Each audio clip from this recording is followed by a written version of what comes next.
listener production. Hey, Bension Siebert here with the briefing. Right now, as we're recording this, 5 people have been killed in the massive wildfires devastating the city of Los Angeles in California. The fires that have exploded across the LA area started fast and just as quickly have grown in size with no real containment tonight. Overnight, hurricane-force winds fueling wildfires in Southern California, burning the equivalent of 5 football fields per minute. More than 1,000 buildings, including many on Sunset Boulevard and homes of celebrities, have been destroyed by the fires, which are still blazing out of control. 30, 40, 50, $100 million beachfront homes are gone on the way here. Gone. We have well over 5,000 acres that have burned, and the fire is growing. It's the middle of winter in the US, and as the climate crisis escalates, California Governor Gavin Newsom told reporters there's now no such thing as a fire season in his state. November, December, now January. There's no fire season. It's fire year. It's year round. Australian expat Jaxson McLennan lives in Pasadena, close to one of the main fire fronts.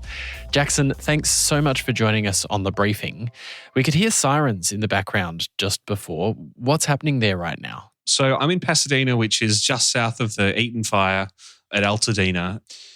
We have been put under a evacuation warning, which is not a lot of the area has been put under a mandatory evacuation order. So it's get out. We're just below. So it's, hey, get ready to go. And if things change, go. And so that happened about 7 a.m. this morning. We got amber alerts. Our phones started pinging. Honestly, we'd been up all night anyway, trying to track the fire and figure out what was going on and whether we would need to leave, what we would be able to do and where it was going. But when that kind of alert came through, it sort of made everything really real. And so we just started running around and I mean, we had a couple of bags of, basics, and we were like, started throwing half our apartment into suitcases, and we were like, get the car packed. And so we've been kind of hanging around all day trying to figure out if we should stay or go. We've just decided that we're going to go. We're going to go sort of down the coast a little bit for a couple of nights because it's just getting, it's starting to get dark again here on, the second night of the fires. And it's ominous looking, but it's getting really hard to breathe. The smoke is thick in the air. We spent the day wearing face masks all day because it's just so hard to catch your breath. And it's just, I think it's better if we just get out. The fire is moving so quickly. I think it's just time for us to go. Well, Jaxson, if you need to go at any point during this, please do that. What have you been able to see and hear? What's happened overnight? Are people helping each other? Are there fire authorities around? Just up the road from me is a community center, an evacuation center where a lot of people are going. There's, everyone's helping each other out. We have a lot of kind of celebrities who live in Pasadena and they're kind of getting stuck in and helping, everyone out as well. It's such a big fire and it's so, there's so many firemen and people going to, we have 5 people coming from across the country to come and help us because there's just so much going on.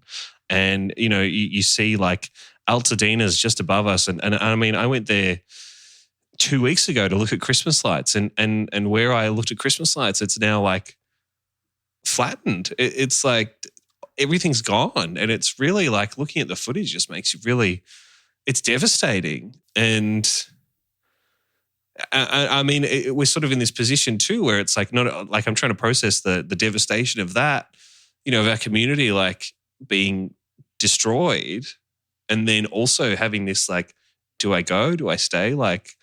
Am I safe here where I am? It's been a tough day. What has the communication been like from fire authorities? We're obviously pretty used to the way that they communicate here in Australia. Is it similar? So Twitter is very consistent. There's a lot of updates on Twitter. There's a particular app that everybody's using that has information from the fire department that has all the zones. Everyone gets a zone and it tells you, whether you're under a mandatory evacuation, whether you're under an evacuation watch, or whether, you can just you're not under anything at the moment. And of course, they're using the amber alerts as well, which we got this morning. But I've heard mixed kind of things from everybody. A lot of people got, I heard of somebody who landed at LAX last night and the whole plane lit up with amber alerts. And then I've heard of other people who didn't get notified in any way other than their neighbors going, let's get out of here because the fire is just there. Have you ever experienced anything like this before? Obviously, we have fires in Australia and they get really bad.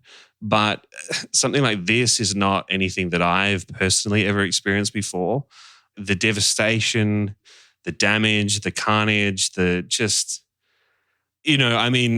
all of LA is on fire basically. And it's really it's devastating. Are people leaving their homes? Is there a cultural difference in the way that people approach this in LA, for example, compared to in Australia? From what I can tell, most people are leaving and getting out.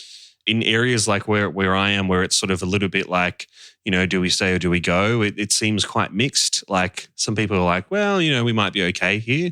It's also hard to know where to go, I think. I mean, especially for me and other people who are, there's a lot of people who live in LA who are not from LA, may not have family or whatever. It's like, well, where do I go? There are a few evacuation centers, but outside of that, that can be quite a sticking point for some people who's like, well, if I go, where do I go? Because I'm currently in my home. So where will you be going to when you leave?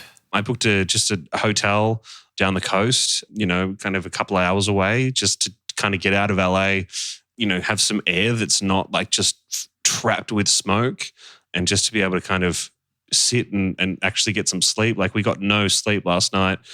The smoke plus the anxiety and keeping track of everything. We tried to take turns so that one of us was always on top of the alerts, but we had friends offer, certain things or whatever, but I just thought, let's just get out and just head down the coast. But we're going to do that and see what happens.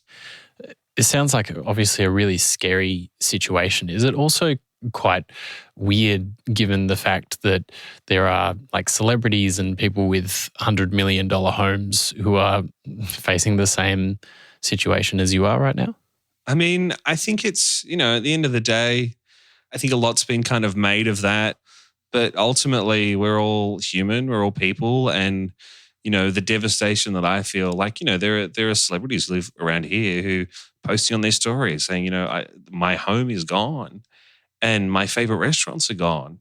And, that's how I feel. And I don't think that, whether you are extremely rich or not rich, that's just a human thing. And the pain of that, it doesn't matter how wealthy or rich you are, I think, or famous or anything like that.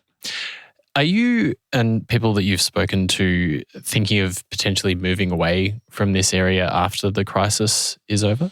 Well, the thing with where I am and, up north at Pasadena is we're not a fire-prone area. When this high winds were coming up, we were warned about destructive winds. We were warned about power lines going down. We were warned about, trees toppling over. I mean, having experienced Australia's bushfire seasons, had a fair idea that winds like that can lead to fires, but I don't think anyone really had any idea that it could do something like this. I mean, even I, as someone who has experience with Australian bushfires, could not have expected fires like this and conditions like this to such an extent where, the fires just burned out of control because there was no way to control them. And I think that's what's been really hard, is that these aren't areas that get fires every year or every couple of years. Like Pasadena is, I don't know, but I don't know if they've ever had a fire. They've definitely never had a fire like this before. So I think that's really hard. And I'm personally not, I love where I live and I wouldn't want to move away. It's just one of those freak things.